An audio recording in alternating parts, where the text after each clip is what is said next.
I still find it hard to believe the protagonist killed one minor character, even though Reacher Season 3 ended in the chaotic manner we've come to anticipate from the action series.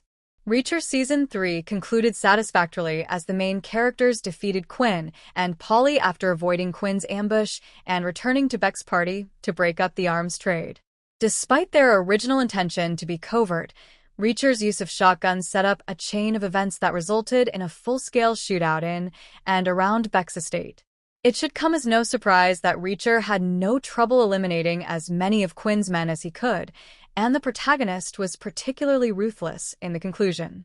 Since Xavier Quinn is both Reacher's most personal and possibly best nemesis, the main character's emotions appeared to overcome him throughout the season, especially in the final episode.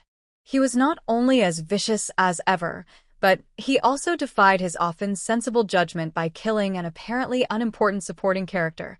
The kind of choice that demonstrated his purpose was driven solely by retaliation. Killing the truck driver wasn't required, even if many of Reacher's killings were essential and even justified in the Season 3 finale. Reacher and his team successfully kept the truck driver alive after the ambush, so they could enter Beck's estate through the front gate without Polly noticing any wrongdoing. However, after parking the trucks, the main character killed the driver after looking for rope to tie him up but failing to find any. Despite being portrayed as amusing, the scene demonstrated Reacher's savagery throughout Season 3. Reacher could have just as easily knocked out the driver and concealed him in the back of the truck without any rope, which would have been as effective as shooting him. He might have woken up and caused trouble before the heroes finished their objective, sure, but it seemed excessive to put him to death.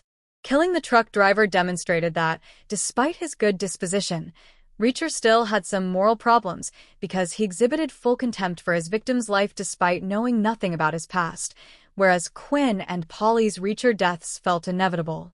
Zachary Beck's plot demonstrated that Quinn's group wasn't necessarily guilty by association, despite his evil demeanor.